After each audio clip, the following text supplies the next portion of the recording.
Hi, and welcome to an Organized Chaos podcast. I'm Bobby Quarters. Chaos is here with me as well. We just wanted to thank you for watching. Yes. Hey, Bobby. And hey, and while you're here, make sure to like, comment, and subscribe. You could follow me on YouTube as well as Chaos and the podcast channel, which all three of those channels will be streaming this very show you're about to watch.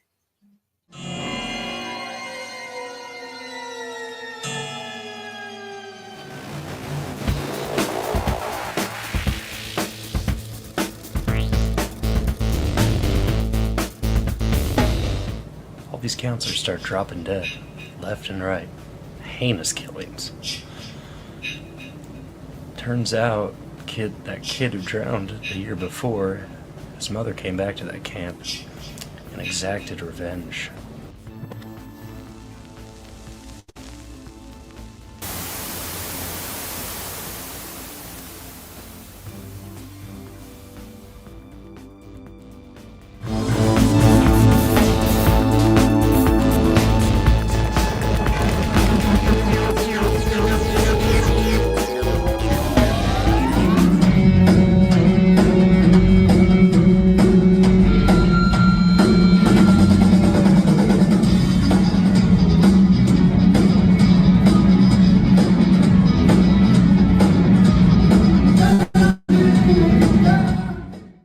I can't do it.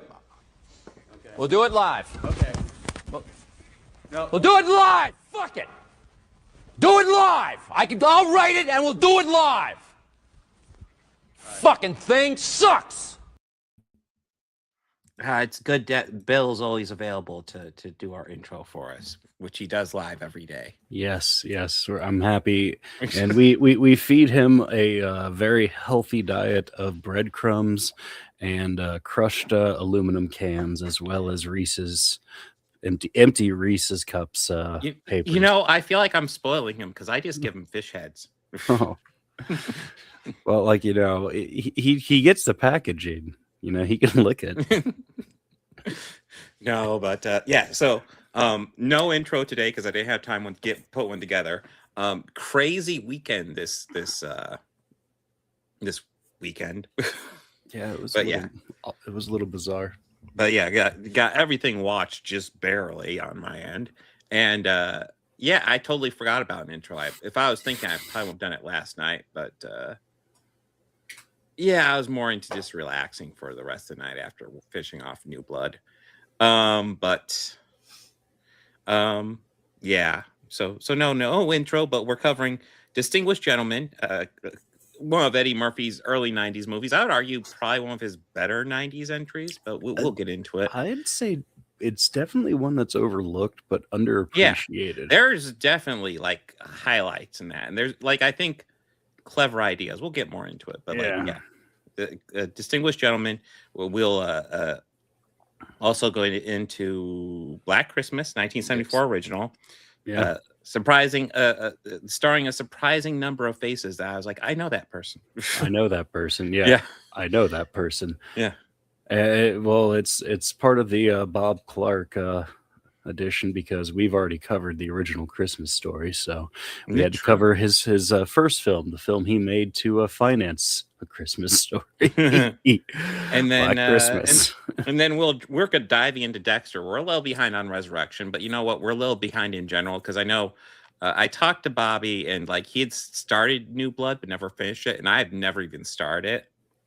And so yeah, we'll be talking about kind of our history of the series Dexter, which we've done before, but we'll do it more specifically this time. We've always teased and just talked about Dexter randomly, and we also just kind of figured, well, you know, at this point we will fill up so much time that we would just be getting to New Blood this time next year if we went through this season, like season by season. Mm-hmm. So and I this was a series I've seen a lot of seasons multiple times. I have it pretty much etched in for the most part, my opinion on the whole series. Yeah, I've kind of rewatched it a few times. Like I can kind of like, yeah, I know what happens in each season, the main points. So yeah.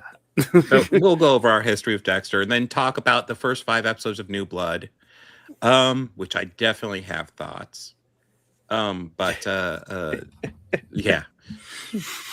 But yeah, starting out, Distinguished Gentleman, Eddie Murphy, 1992. I don't quite know if this was quite in his slump period, but it's at least starting his slump I period. think people Where- call this part of the slump period, but that's just that. There's also people who believe that an entire film franchise is going to come back because of acquired business transactions, you know. Yeah. So Well, I mean, I'll be honest. There's a couple in his slump period that I've seen that I thought were totally fucking decent. But yeah, there are, of course, shit burgers as well. But this is Distinguished Gentleman, the story of a con artist who decides to run for Congress. Which I'll be honest, I think premise alone, I think that's a hilarious and kind of clever premise. That it is. Yeah, kind of. And I think the movie does a decent job kind of exploring that, because he goes in there and like, I love all his little speeches and stuff, the few speeches he does, because his whole campaign is essentially vote for me, Jeff Johnson, the name you know. So Jeff Johnson is a congressman we see in this movie, played by James Garner, fucking legendary actor. But yeah, he dies in a very dignified and noble way, late in his office working. His secretary. In a totally James Gardner way. Yeah. But anyways, Eddie Murphy decides to run because his name is Thomas Jefferson Johnson. So he just decides to cut off his first name, just run as Jeff Johnson. Literally gets campaign material from the guy's widow.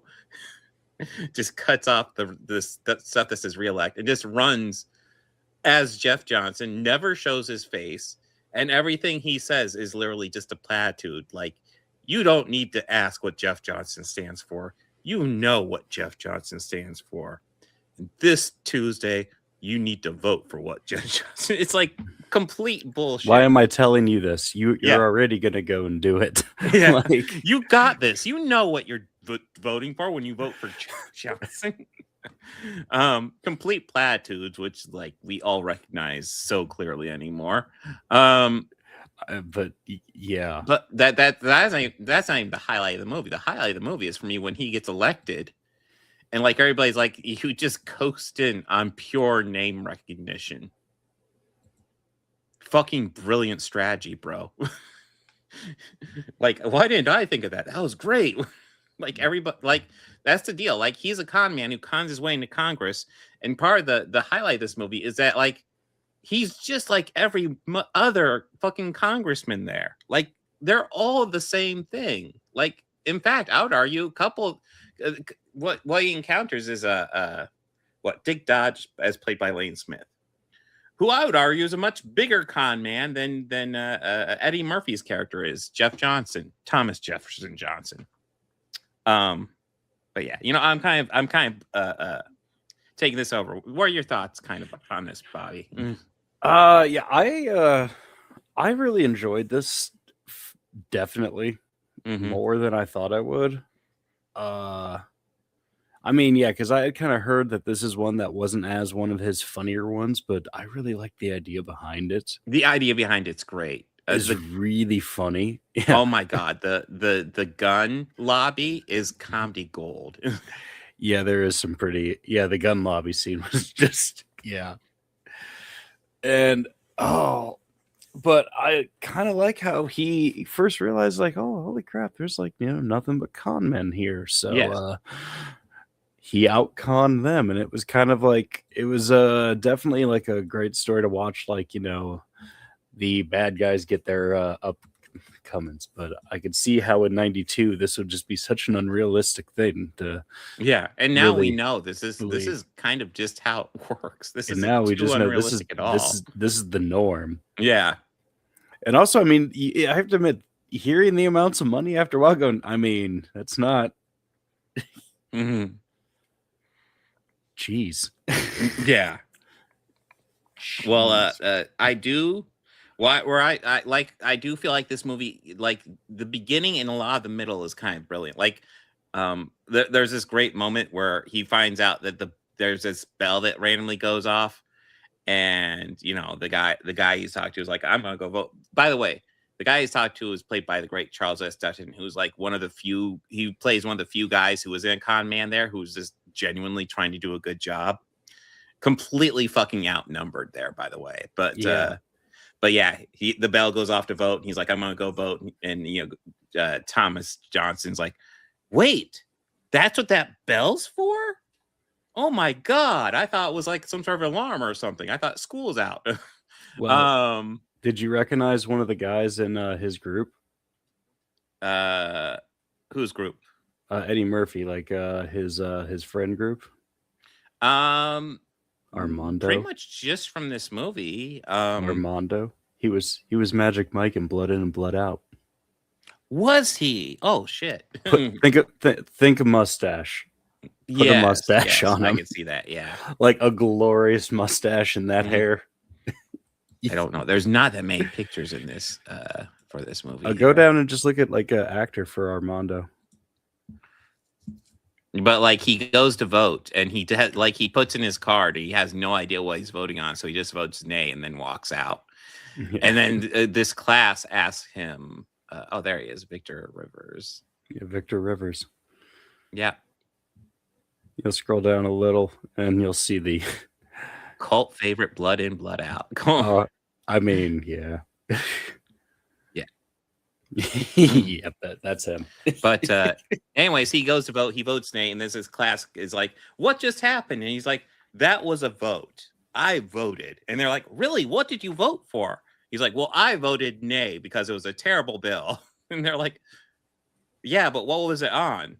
And then a couple other congressmen come out, and he's like, "Hey, they were just asking me about this bill, and you know, what did you guys think of the bill?" And they're like, "Oh, well, it was a bill on the previous motion to it was some just gobbledygook. And it was so clear. You have this collection of congressmen voting on something they have no idea what it is, and it's like, oh my God, like, yeah, this feels real. that feels painfully real. Yeah, yeah. But yeah, it's open corruption in this, which is clear. And my issue with this movie is there is a more serious turn where like they actually have this girl who has cancer, and they're dealing with this cancer cluster due to power lines in this little town. And the movie takes a serious turn, and the problem is, and I feel this is kind of a direction issue. I feel like the director doesn't quite know how to handle the serious turn. Yeah, so it plays it way sillier than it should. Although it does have a couple dramatic moments. It did, but okay, the scene where they're at the actual school field. Yeah, I know how that scene should make me feel while I'm watching the movie, but it didn't make me feel that way. Instead, it kind of made me more of like an on edge sort of feeling. And I'm thinking there's no reason for the atmosphere to be giving me tense. Like for some reason, I'm feeling very tense watching this scene. And like it just felt a little off. Yeah, and I will say, one scene that I was actually surprised worked was the scene where they first meet the little girl in the office and her wig falls off. Yeah, that was kind of worked for me. And then the next scene in the town, it just didn't. It wasn't quite syncing up. Yeah, that one in the office, because like honestly, the kid walked in and instantly I was like, oh, yeah. Like, she has that like slightly oversized hat on. And it's like, oh, like y'all should be able to recognize this immediately. Like, yeah. But I mean, honestly, I kind of get like it kind of almost plays into the movie that they didn't recognize it immediately because they're just so like in their own fucking they're focused on the grift, and then they realize, you know what, we could actually do some good here. Yeah.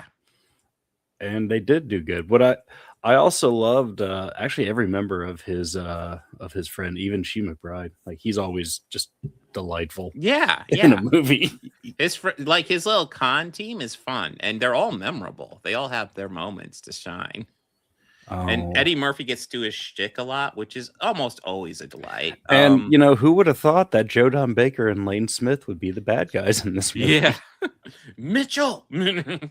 Fucking, and like Lane Smith, who is just always he's good at just playing an old asshole.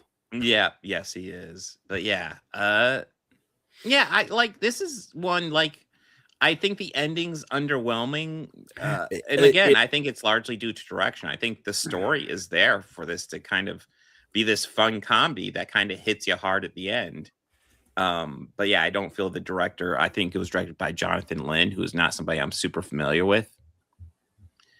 And I think one of the things that kind of shows that like he wasn't putting his all into it is like at the end of this, you got like the pictures of the star and their name next to him. And then the love interest, Celia Kirby, as played by Victoria Rao. What I thought was wild was the picture they used for her credit was out of focus and blurry. And I was just like, you couldn't get a better picture of her? Like, come on, what are you doing? And to me, it just kind of shows that like maybe the director's like heart wasn't in this, and I think that's a shame because I think there's like a premise and an idea here that really works, and I think in a lot of times it does overall work. I mean, for the most part, the beginning and the first and second act for the most part work decently well for me. Yeah, me too. And I think the third act could have worked well, pretty much almost verbatim with what they had, if just handled a little bit differently. But still, at the end of the day, I would still say this is worth checking out. If nothing else, for how quaint it views Congress. Yeah, it's kind of nice to see because they don't make comedies like these days. No, they don't. It would kind of really be nice to see one, of just poking fun at it. Mm-hmm. Absolutely. Well, anything else you want to add, or should we dive into Black Christmas? Oh yeah, let's talk about some Black Christmas because politicians are really great at gaslighting. So is one character in this movie that he really needs to. Oh my God! I mean, there's no horror greater than Congress, I'll say. But yeah, true. But this is definitely a prototype of the slasher film. Yes, this is very early slasher film. I mean, you can see where Halloween drew inspiration from this. Yeah, and you can definitely see the inspiration that like when you watch, it's like, oh yeah, I definitely see how Halloween got inspired by this. Yeah, surprising. Like when I put this on, and I went out to the kitchen to get dinner started, and I was like, I gave the remote to my daughter. I was like, hey, pause if there's anything significant, but I'll be kind of watching because there's like there's a hole in the wall for in between the kitchen and living room, so I can watch and watch a lot of stuff while I'm getting stuff ready. Yeah. And like pretty early on, like I hear her voice and I look over, I'm like, oh shit, Margot Kidder is in this, isn't she? Yes. It's like, yes, she very much is. But yeah, no, there's a like Olivia Hussey is in this, and the other name that John Saxon. I did not know he was in this at all. And all of a sudden, I'm like, I completely forgot he was in there, and it was like, fuck yes. And then first scene with him going, and of course he's the only competent cop in this whole department. Yes. Oh, really? So it's the same director that did. So I assume this is Jonathan Lynn, the same guy who did Clue and Whole Nine Yards. Which, frankly, I think he did a much better job with those movies. It's a shame he didn't put the same effort into Distinguished Gentleman, in my opinion. But yeah, I did not realize it was the same guy who did those. But yeah, so yeah, Black Christmas is like it's kind of like if I describe it, it's just gonna be like you're like most any slasher movie. Yeah. Except the focus here is at this sorority house. Yeah, it's definitely like how I said, it's like a prototype of definitely a proto slasher film. Yeah, it has a lot of the same beats that we see throughout every other horror film. Mm-hmm. No, there's some clever direction here. Like, yeah, seeing her in the through the plastic wrap, Yeah, and that then also was knowing her fate, I think is very clever. Oh, no. yeah, that's also really cool in a perspective thing. Like Yeah. of and it seeing that going like, yeah, that's that's some Michael Myers stuff, but there is no Michael Myers in the world at this point. So Yeah. yep, Carpenter saw that, was like, oh, that's great. Mhm. Of course, the camera's perspective. I mean, I'll be Oh, honest. I think Carpenter saw this, said, "Ooh, this is really good. I bet you I could do better." And yeah, although not to say this is bad, because I do think this is that done this very is well. pretty cool. This was done very well. Yes, it's a very well done movie. There's actually lots of clever edits. Like, there's a point where one of the women's about ready to scream, and and as she opens her mouth to scream, the phone rings, and then it transfers to the phone. And it's like, that was clever. That's just more of like, oh man, that's awesome. But I will say the thing that did drive me absolutely insane. So, like, there's this girl, Claire. Yes. So she's like the first victim. She goes missing. And, everybody, they eventually go to the cops and they're like, yeah, we can't find her. We don't know where she's at. Here's the deal. She's in the attic next to a fucking window. At least her body is. And they can't find her. Not only that, like that where this attic is, it's an older house. So like Yeah. I would say Victorian maybe. Mm-hmm. Because well, it's interesting enough is it doesn't take place over the course of one night. Like No. it takes place over the course of like a couple of days and Mhm. one night. Yeah, this guy is probably the most useless cop in Yes. film history. Like, Yeah. I mean, he couldn't find water in a lake. Yes. I mean,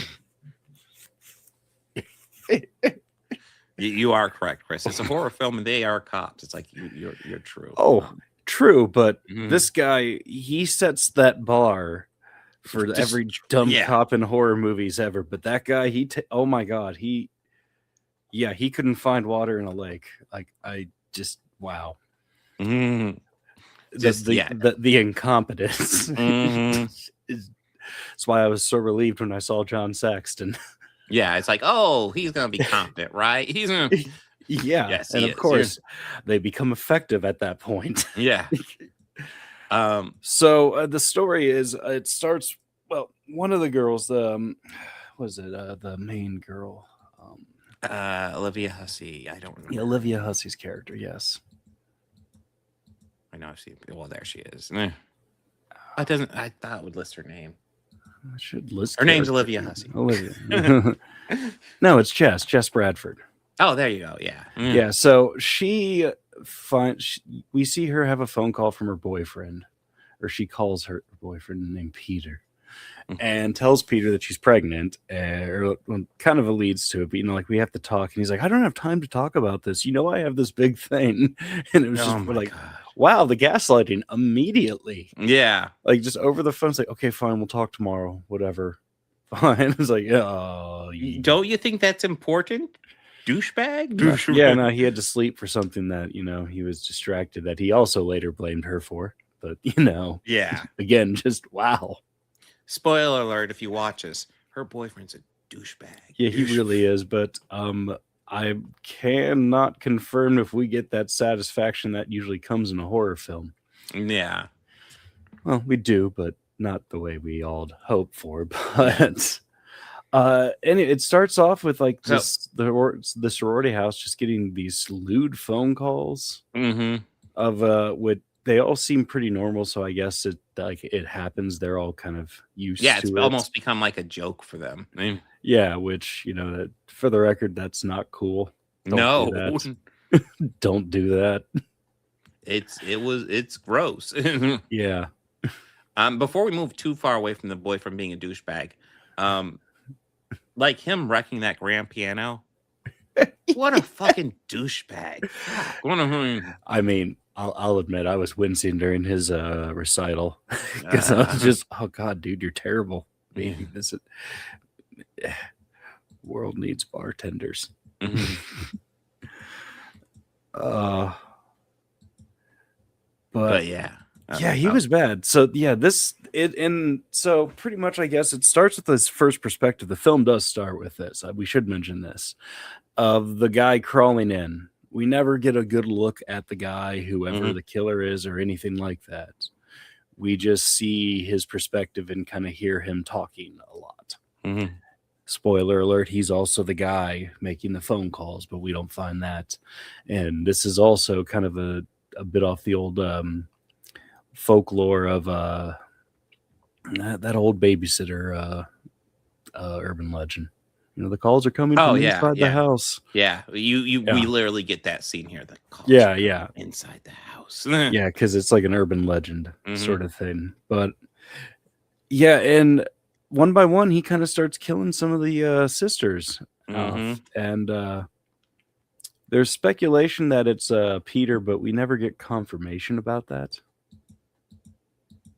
But yeah, all the girls we meet die, even their house mother, who honestly, she was kind of one of my favorite characters in the movie. I know. She like how she was trying to cover up the nudity and shit. She was actually kind of fun. And she was the only one competent enough. So like here's the body in the attic. Like, and when you look into the window, you can clearly see her.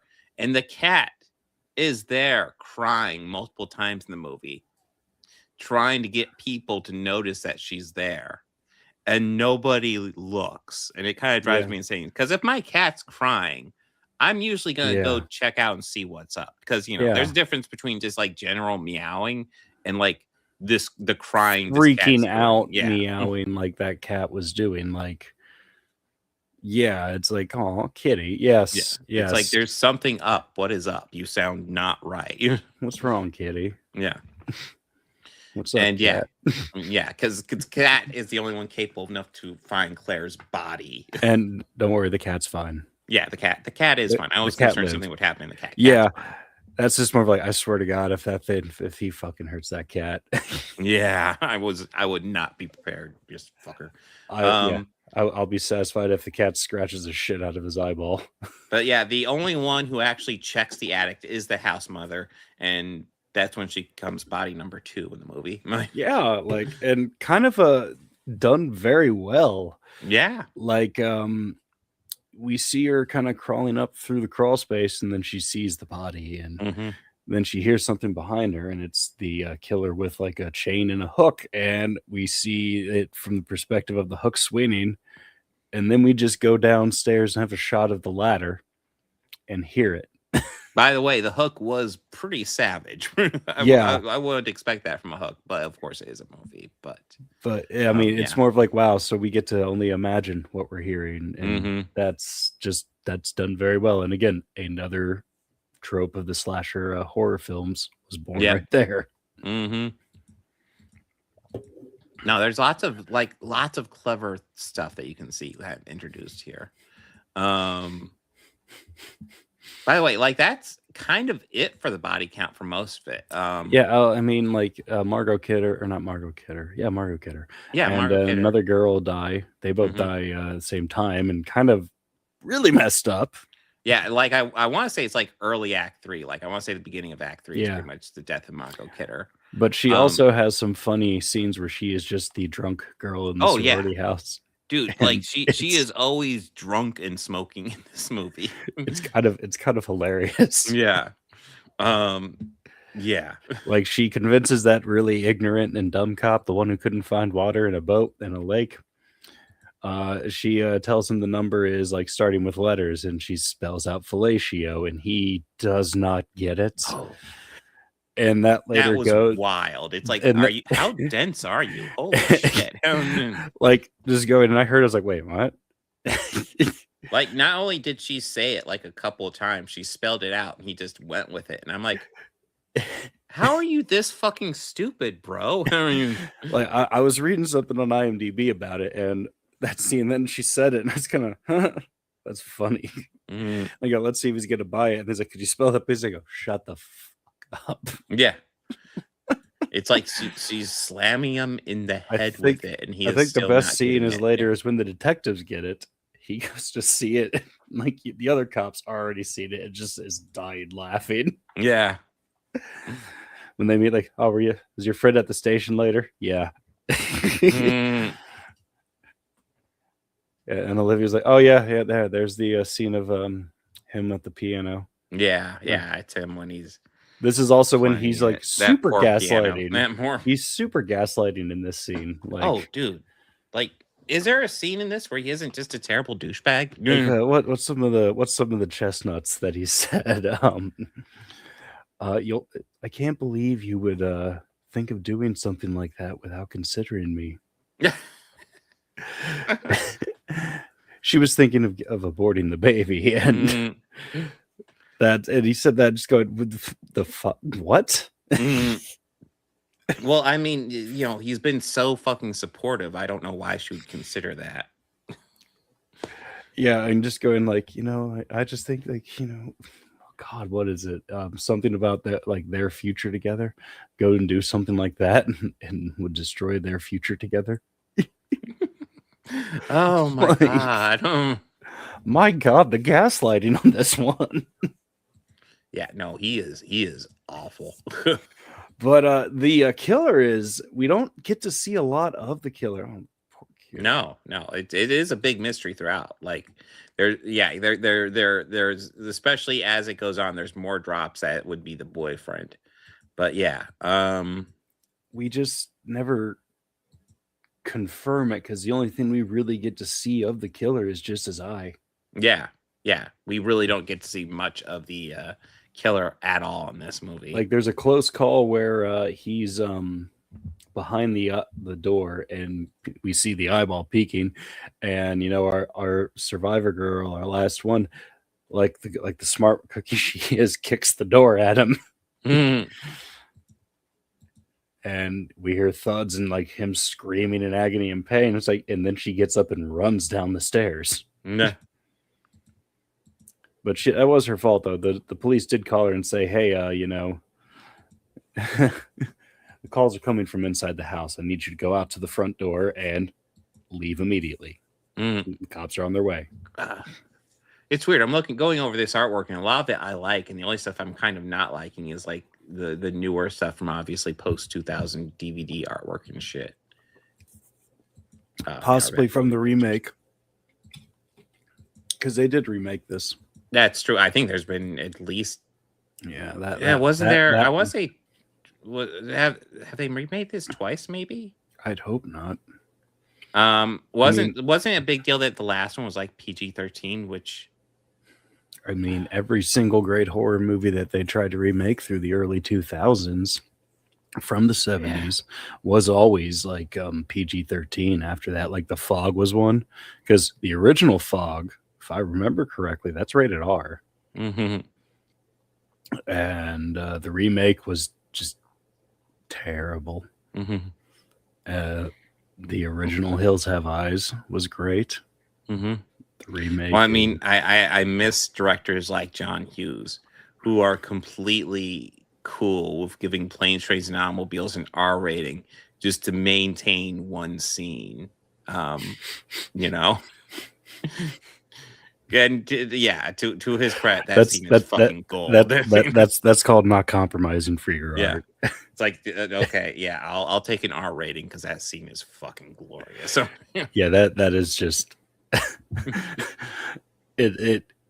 I think it's great because you just watch it all build and you just know it's coming. There. Oh yeah, this is the house mother. Like they had some nudity on a poster, and she's like trying to because our first girl who passed, her dad came off immediately as a bit of an uptight guy. Mm-hmm. I mean, situational, completely understandable. But later he kind of became all about the good fight and the good cause. Mm-hmm. Yeah. Yeah. But yeah, this is just a decent, well done little slasher movie. And for me, I just wish they could have like maybe not put her body next to the window, because that drove me nuts through so much of this. They spent a lot of this looking for Claire's body, and it's like, have you tried looking in your windows? Yeah. But yeah, like overall, this is a very well done movie. clearly setting up the slasher genre for later. Clear inspiration was drawn from this. Yeah. Yeah, no, I kind of dig this. And it's also made by the same guy who made A Christmas Story. Yeah, true horror right there.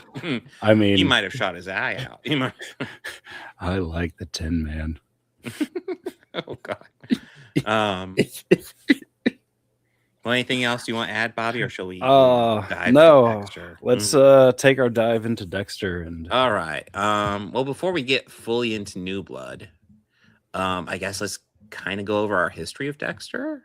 Yeah, this was definitely a show that I was late to the party for. Oh, okay.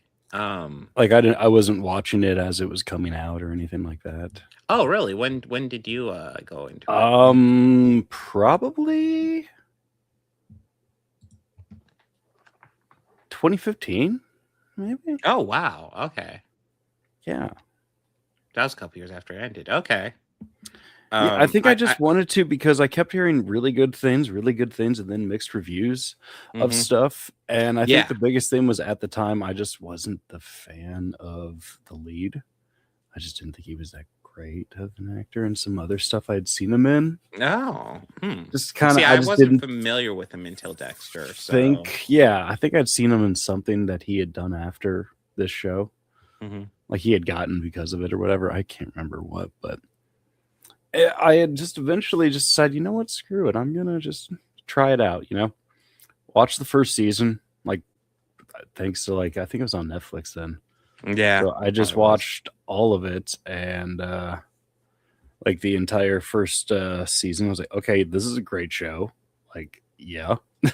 And I guess I was just hooked after that. Yeah. So I started when season 1 came out, I wasn't really watching it, but I thought the premise was interesting. I was kind of intrigued by it, but I never watched it.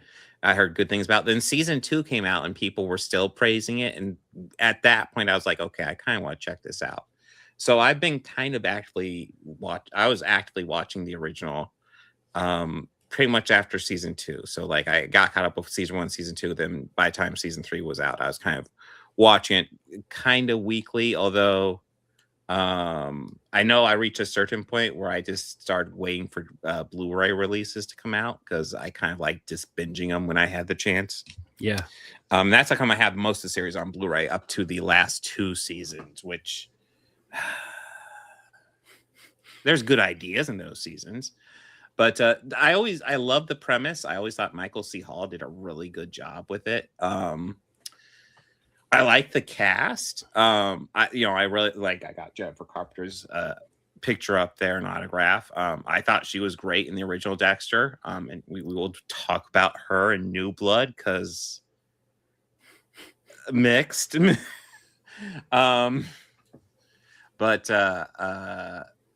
Yeah, no, it's always a series I've really enjoyed. I think season 1, 2, and 4 are fantastic. Yes. I agree. I had to think for a minute. Yeah. I can't help but notice that you skipped season 3. Season 3 is very flawed in my opinion. I like Jimmy Smits as an actor. I think. I love Jimmy Smits. I think he carries as much of that season as he can. But I would argue that I think season 5 is almost a season 3 redo, except done significantly better. And I think season 5 is better than people give credit to. I think it is totally decent season. It's just not as good as season 4 because what could possibly follow that epic finale? It's just like, God, that finale gave me trauma. Holy shit. Yeah. That is dark shit. And then season 6, I think is okay. And then 7 and 8, I think have good ideas, but the execution feels kind of sloppy. I remember after season 4 came out, I was like, wow, this series, this is dark, but I feel like it's getting to a point where it could resolve itself. And then after the success of season 4, they're like, okay, we've just renewed the series for 4 more years. I was just like, oh no. And it kind of did work out the way I feared, where it just kept on going. And I'm like, I feel like it was set up to end nicely, maybe 2 years after 4, but well. As it was overall, I am a fan of the series, and there's lots of things I really love about it. But yeah, what are some of your favorite seasons, Bobby? 4 is definitely, I mean, Trinity Killer is just like, God, yeah. Just John Lithgow was that show. Disturbing. Like, this is just like, this is why people love this show and this season. But I still think season 1 is really good. Ice Truck Killer that's a great story. Introduces and we get to find out more about Dexter. I still think season 2 is definitely it's one of my favorites. I like that one. Yeah. Well, I mean, one of the great things about season 2 is, and I like how they just do it with the second season. But it's good, but there's a lot of it that really annoy me. Well, yeah, but what I appreciate about season 2 is like every season there's like this serial killer the cops are after. And I appreciate that was season 2 was literally just they're after Dexter. Yeah. I like that twist. It's like, oh, they didn't take long to get to that. That's wild. And I thought it was like, oh wow, we're doing this already. I thought this would have been like how they closed the series, but okay. Yeah. Cool. And we said season 3, it's just, it kind of, this one I like drags Jimmy a little. Smits. I do. Season 5. Let me just read about season again. Just be reminded. Yeah, that's that's the right. Julia That's Stiles right. season. I like this one a lot. So do I. Actually, Yeah. I really think this is a great one, and it gets a lot of like crap talked, but it's such a great comeback from Trinity. Yeah, and I think, like I said, I think that one is essentially season 3 done better. Replace Jimmy Smits with Julia Stiles, and it's a lot of the same story, except I think it's done way, way better. I enjoy 6 too. 6 is all right. Colin Hanks is just like absolutely batshit, and it's kind of great. Yeah, I like Edward James Olmos as spoiler the voice in his head, his dad. But then like Colin Hanks is just the serial killer is great. And Colin Hanks is just like absolutely batshit crazy. Yeah. Season 7, I agree. Yeah, I had just to be reminded exactly what was 7 about. Yeah. This one was another one that I just felt dragged a little. And it was just kind of, this one's bad. 8, this one I also didn't really care for that much. They're good ideas. Like in season 8, I love the idea of like, because part of what was going off Dexter was him discovering that maybe his father should have given him like psychiatric help instead of like training him to be a fucking serial killer. Yeah. Maybe he could have grown past that. And I thought that was an interesting thing to explore. And I thought it was especially interesting when like he met somebody else who, essentially there was this therapist his dad took him to. The therapist kind of helped train him to be a serial killer. And then seeing that there was someone else that she also did kind of the same thing for, who like he clearly didn't have remotely the ethical code that Dexter did, despite like similar training, which shows you like the difference between Dexter and you're just your average serial killer. Dexter just cannot kill somebody unless they're guilty. Like he just like killing an innocent person just out of the question for him. And that shows you like he's just not a normal serial killer. That a lot of his behavior about needing to kill people is taught. It's not, fucking genetic or something. And I thought that was an interesting thing to explore.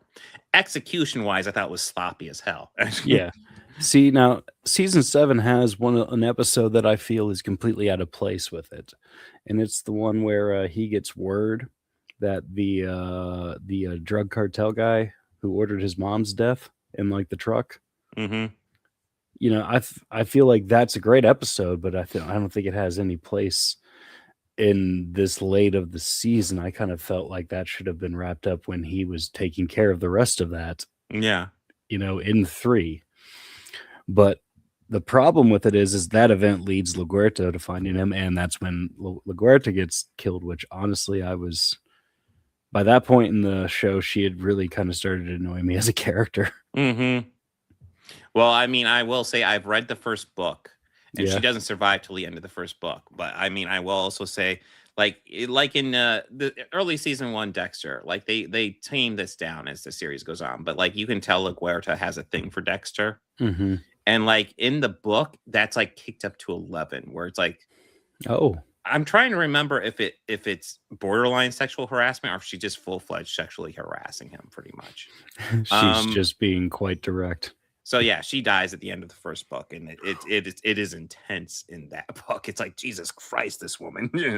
But yeah, I did like I did feel like Deborah finding out was kind of an interesting twist between was that between 7 and 8 or I think 6 that and was 7? between 7 and 8.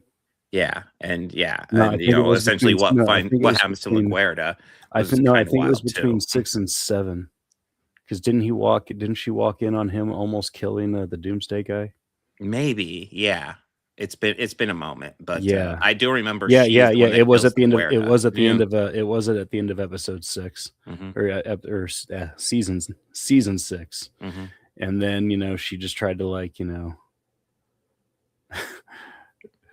treat it like it was he was in recovery. Mhm. But then yeah, then Again. you get to the end of the season where LaGuerta finds out, and Deborah kills her because Dexter won't kill her because she's completely she's innocent. And you even heard her saying we could work something out, Dex.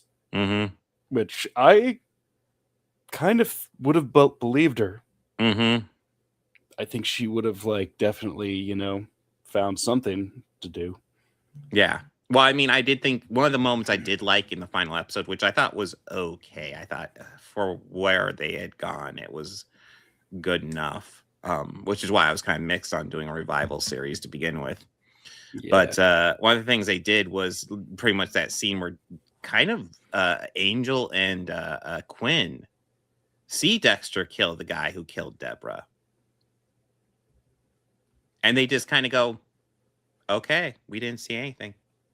And it was just like, yeah, that was a cool moment. Because I also buy that.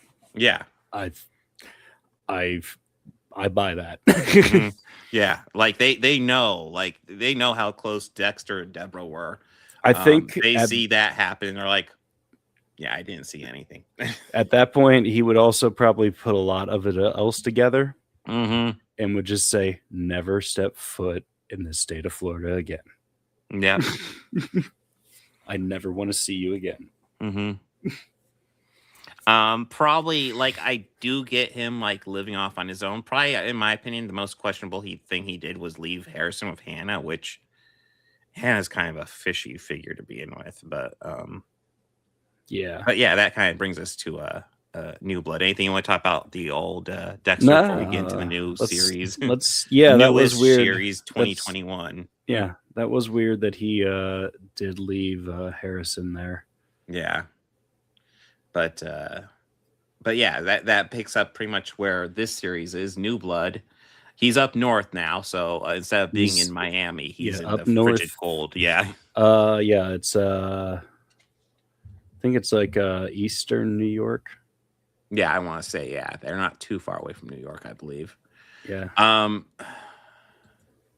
So like instead of getting visions from Harry, he gets visions from Deborah in this one. Yeah, which I like. Deborah was one of my favorite characters. I really enjoyed her in the original series, and I was happy to see her back.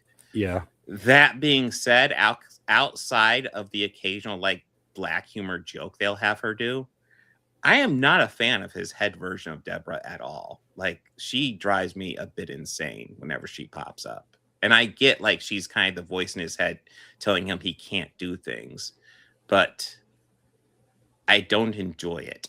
I don't know how to describe it. Okay.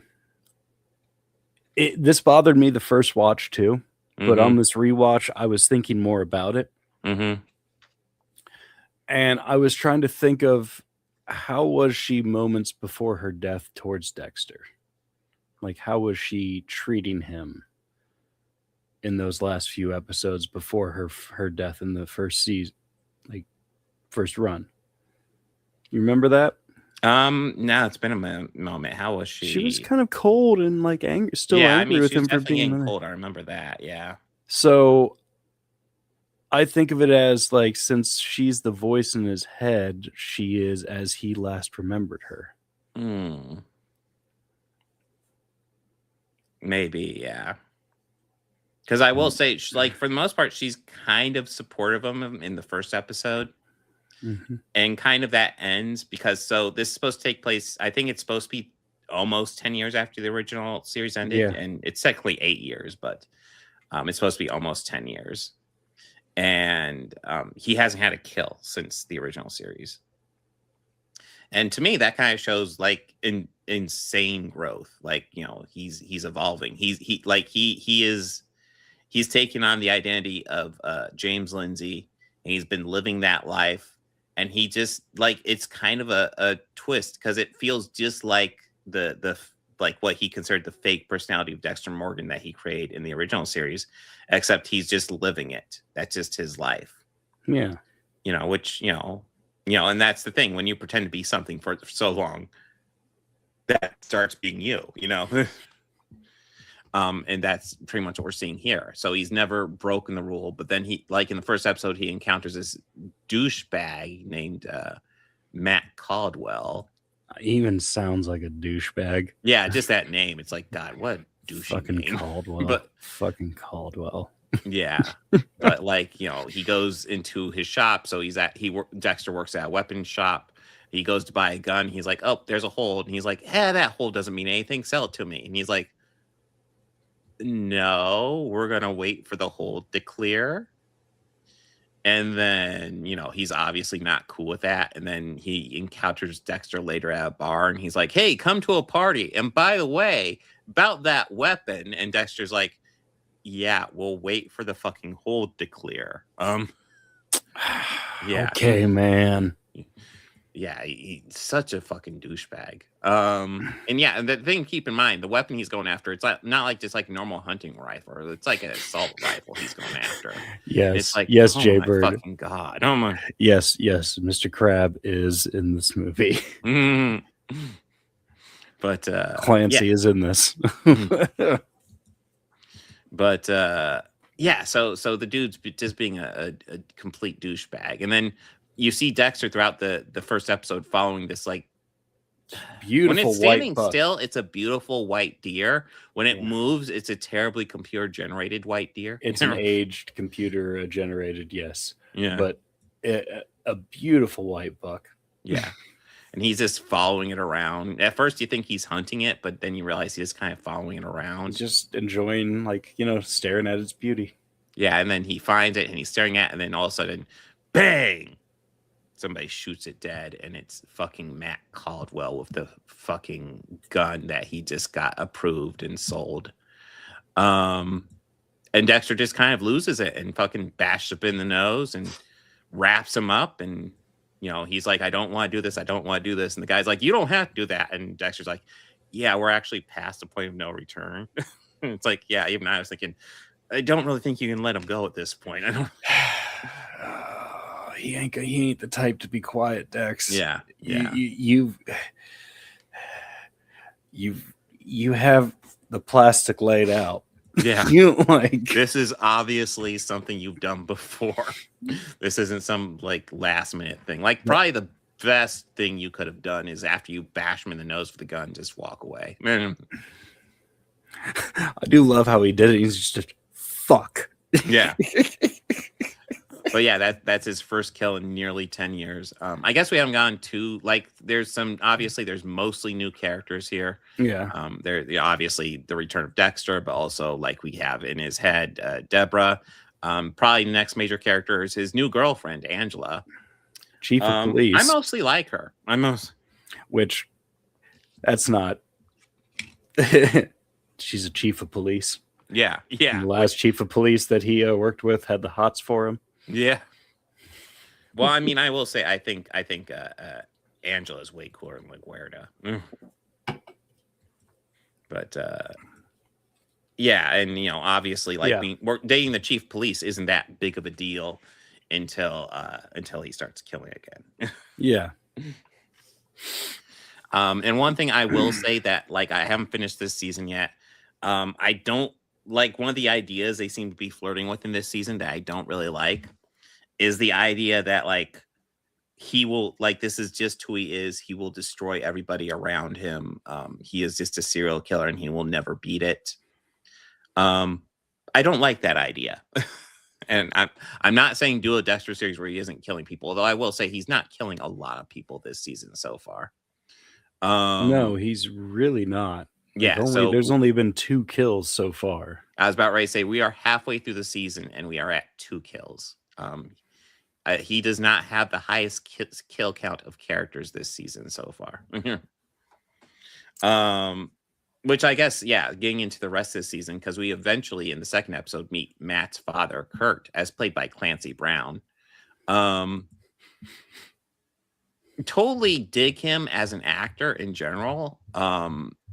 His character here, I'm kind of, I don't know. They were doing this thing where they were concealing his identity of, like, because we had this guy who was obviously a serial killer who was keeping these girls hostage. And then we get little hints of who he is because we can definitely see it's like an older white guy that's doing it. But we have 2 older white guy characters that we've seen. It's Clancy Brown's Kurt Caldwell. But then there's also this rich billionaire asshole who's a complete piece of shit.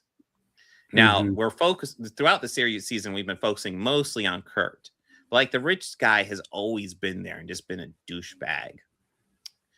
And kind of made me, and it's worth noting, he's been a douchebag, but he plays nice to everybody. But he's a douchebag. And it made me wonder, like, who is the serial killer going to be? But then, like, they fairly quickly just established that it is very much Kurt. Which is, in my opinion, kind of the least interesting twist, but also... I figured it was Clancy immediately. I figured it would because he's the actor I recognized other than the other old guy.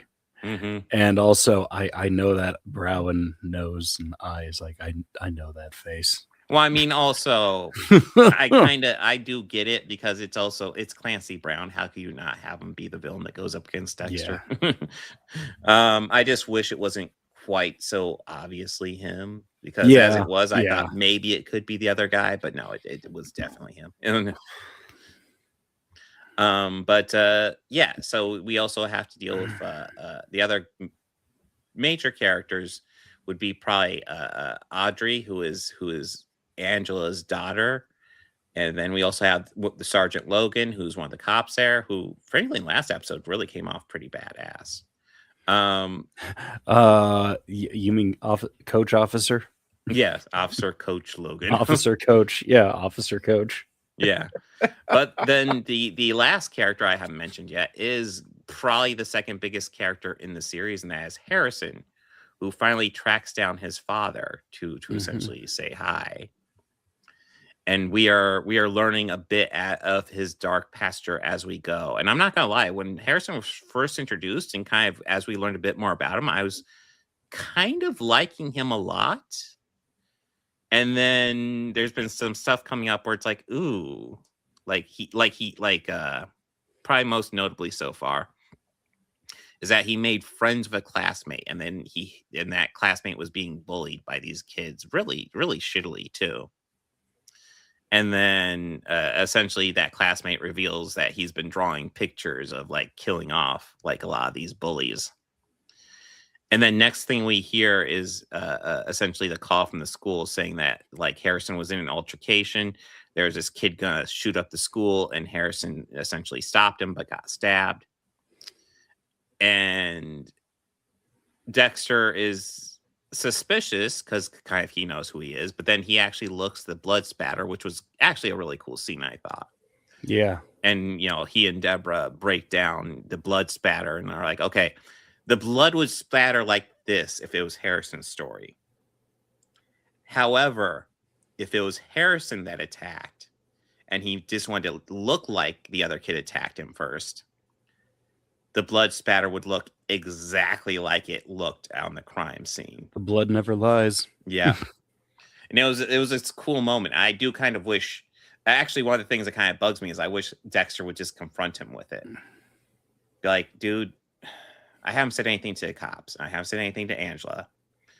But I've looked at the blood splatter. I know how this went You down. do know what I did for a Yeah. living. Yeah. I know what happened. I figured it out. I know listen, man, say what you will about Dexter.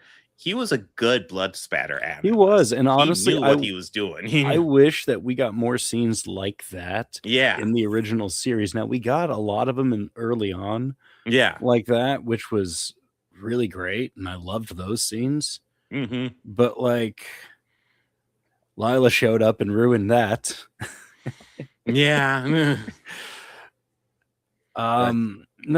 But yeah, I really liked that scene, and even like with Deb working with him, all that. And I mean, you still gotta applaud both of those actors because they were married together. Yes, the fact that they still work together so well after being married and divorcing throughout the course of the original And from series. what I understand, it wasn't a nasty divorce or anything. No. To my understanding, they're completely civil. And and it was completely good, which is just it speaks volumes of them as people. But like, you gotta admit, she probably is enjoying that a little. Yeah, just being the one who torments him. Yeah, it just got a little bit of fun. Just a little bit of fun. That would have been the only question I would have wanted to ask her. But I do like how Dexter is trying to be a good parent to Harrison. I do appreciate that. Really like that he is that. We also need to mention that before that scene happened, we saw Harrison listening to a podcast, and he listened to something about the Trinity Killer, which, as we know from the original series, he, like his dad, had a traumatic incident happen when he was a baby.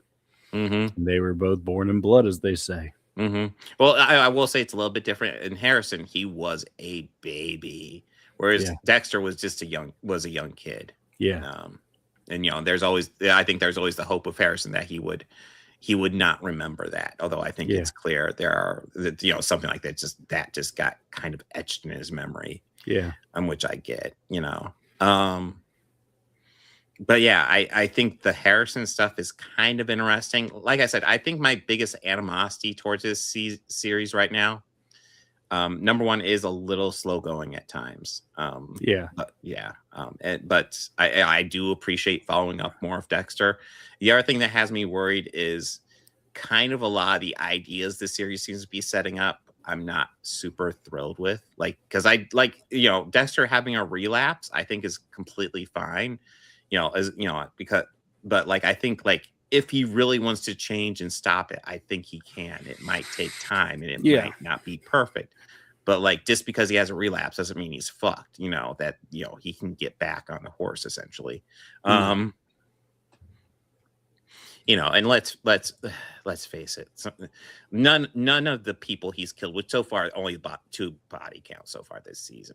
Well, one was Matt Codwell. This other one is this guy who's selling fake drugs that are actually fentanyl, and to kids. So I feel no sympathy for them whatsoever. Kind of like Dexter's original victims in the old series. That's just that they both still they both definitely still match the code. Matt Codwell, there was an incident he was driving a boat and he killed 5 people and he made his friend take the rap for it. Douchebag. Yeah, so they both absolutely fit the code. Absolutely fit the code, no question. And I will say, I think it was in just last episode we got the Angel cameo. Yeah, Batista's cameo, which I appreciated, but I also felt a lot of his dialogue felt very cliche, and obviously I feel like they're just having him say stuff just for the story. But Batista's best hits, it kind of felt that way a little bit. Yeah, because he was talking all of it was just him talking about when you're looking for a serial killer, you gotta look for the pattern. And it's no shit. Too many briefings Yeah. He just got into the habit, you know. And then eventually, like pretty much the scene is just between Angel and Angela, and at the end it wraps up with him saying, "Oh, who was really good? Who was a really good cop? This woman I worked with, Deborah Morgan." And she was like, "Oh, can I talk to her?" And she was like, and he was like, "No, you can't. She died. She died shortly after, or shortly before, Or like around the same time shortly that before her brother died, Dexter." And I don't, and then he just keeps on going, and it's really tragic because he left behind this young son. What was his name? Oh yeah, Harrison. And it's like, would you really just go that deep with somebody, like where you're just like recalling stuff? Like, by the way, I gotta tell you the name of his kid. And I mean, like, it really felt like the only reason you're doing that is just because she knows she's dating somebody named, fucking Jim Lindsay, who has a son named Harrison, who just came out of nowhere. And it's like, yeah. Batista really felt like, Dexter was his boy. So, Yeah. Oh yeah. So Absolutely. I'm sure he thinks about Dexter a lot. Mm-hmm. And he probably thinks of the kid too. Yeah. But yeah. But it was, I'll admit, it did seem like a little too plot convenient. Yeah, very, very. And then the last thing we saw from the series was his girlfriend, the chief of police, looking up some obituary photos and then just seeing what the fuck. Yeah, we don't see her response, but we see the facts come in of the obituary for Dexter Morgan, and just right there, who she thinks is Jim Lindsay's face right there at the top. And it's like, so now next episode, I'm sure will just be her discovering that. We get to see that land, which I'm interested to see. I kind of want to see where this series plays out. So far, I would say as a season of Dexter, it's not one of my favorites at all. It's okay in my opinion. So we'll see how it plays out. Yeah, I can appreciate that they're spending time and dedicating time to Harrison to build as a character. Yes. I'm curious where they're going to go with what they have, with what's on the burners right now. Absolutely. Yeah. But yeah, like I said, it's not throwing me, but it's decent so far. But we'll see how it wraps up. But yeah, that's kind of my thoughts on New Blood. We'll wrap up the whole season, I think, next week. I'm trying to think. Yeah. Yes. But we also, what else we have next week is we're going to cover the rest of New Blood. Then we're going to do the new Netflix Knives Out movie, Wake Up. Yes, that should be out then. Yeah. And Eddington. Yeah, I did a last minute change there because I just saw that came out, and I was kind of interested to check it out when that was in theaters. I think it's on HBO Max now. Okay. Does that work for you? Yeah. Okay. Why do we have? I don't know if we'll be able to cover that yet. I don't know if that'll be on streaming yet. Okay. That's why I put a little caveat. Isn't that Jesse Plemons movie? Yes. Okay. Jesse Plemons plays a crazy person. Yeah, Emma Stone. Yeah, she's like this corporate CEO, and he kidnaps her. Yeah. Yes, that's what we have next week. Now, we also have a poll for the Schneiderverse Part 2. Ooh, yes, we do. Yes, and it looks like, we already have 60 people who have already voted for that, and that's amazing. Damn. Yeah, that is like a way better turnout. I like it. We got Deuce Bigelow, the Gigolo Saga, which is probably what I figured these two would take the cake. Yeah, but there's still time. We are doing it to the end of this month until New Year's Eve. I would. I'm not gonna lie. I would. I don't know. No, we're covering all anyway, given due time. But guys, vote for Rachel McAdams. Rachel McAdams is right there. Yeah. That's literally what I voted for. That's what I voted for too. But we have that coming up. Pretty soon we're gonna have another poll up, and this one will probably be about the next series of films that we're doing, that we're kind of planning and talking about doing now. Ooh. Yes. We're talking about musical biopics. Yeah, because was telling him, he and I were talking last week about it, and I was saying how, I think that there's probably like 5 of them which like the actor dived into, and and then started making me think about the other ones. So I found a list, and he and I are going to whittle that list down because it's super long. But there's a few on there that I know we've already covered a few different ones. Like we've talked about Better Man. We've covered Better Man. We've done Love and Mercy. We've covered Weird, and we did Weird. Very touching. Very. But there are plenty of other ones that we are gonna go over too. And not one you pay for drugs. I mean, but we're also thinking about capping it off with the greatest of those the greatest musical biopic about a fictional character of somebody who never existed, but it's making fun of all those, and that's Walk Hard. We're definitely going to cover that within this block of them, but we're going to watch a bunch of the tropes first, so that way we can laugh at the tropes when we're done. Keep that as our dessert after all of this. That sounds wild, Chris. I haven't added that one, but thank you. I will. Yeah. I'm kind of intrigued and kind of scared at the same time. There's a Jimi Hendrix movie that's like that, where they don't exactly have the rights. How do you do that? Well, one is that they didn't have the music rights, and then the other didn't really have a likeness rights. Ooh. So it was, he never had a Fender Stratocaster. And at one time he was playing one that was just a left-handed one. It's like, he took a regular one and flipped it upside down and restrung it. Like okay. But yeah. But guys, thank you for voting. And if you haven't voted yet, what are you waiting for? Go to the podcast channel, go to post, vote for the Rob Schneider movie that you want to see us cover first. Let us end this terrible idea that I have had. You know what? I remember back in the day enjoying Deuce Bigalow and even Hot Chick, but yeah. Yeah, I remember finding. You know what? Fuck it. I'm always up for Rachel McAdams, so I'm not really looking. I'll be fine with that one. Yeah. But yeah. I have a feeling Deuce Bigalow will have aged like milk, but we'll see. Yo, I'm absolutely positive it will. Yeah. But yeah, that'll be fun. And then the biopic should be fun as well. Yeah. I believe there's a list of like 40 or so. Yeah, no, I know you sent me an email that I just started looking over, and I was like, wait, I gotta get upstairs and get to the podcast. Yeah. I've heard terrible things about Norm of the North too. Yeah. It was a democratic decision not to add that one.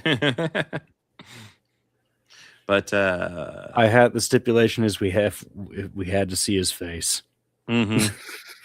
I know on my channel, I'm trying to think what's going on. So obviously we'll do Shillcast Wednesday. That's right. Tomorrow I'm working late, and then I have to work early next morning. So I will not be doing anything tomorrow. That's right. I was debating doing a stream tomorrow, but no. But I will probably be doing a stream earlier on Thursday than normal. I might do like a 3:00 stream. I need to see when my Dodgers concert is, but I'm off work, so I can do a stream earlier in the day. So I'll probably be on Thursday. And then that's it until probably the next podcast next week, which we'll see what day that ends up being. That should be on it. That should be back to the regular day. We had Tuesday. I'm 99% sure I'm going to be off next Tuesday. Yeah. So we had to reschedule it because tomorrow is Papa Quarter's birthday. So. And honestly, like I said, it kind of works out because I'm working tomorrow night, and then I have to go in Wednesday morning. So, on days like that, it's always better to keep my schedule as free as possible. So I just get home, eat, try to pass out. Yeah.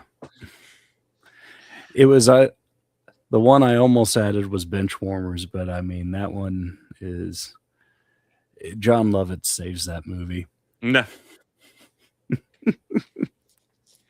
But yes, I think that's my schedule for this week. Anything you want to add, Bobby? No. All right, so guys, party on and be excellent to each other. Take care.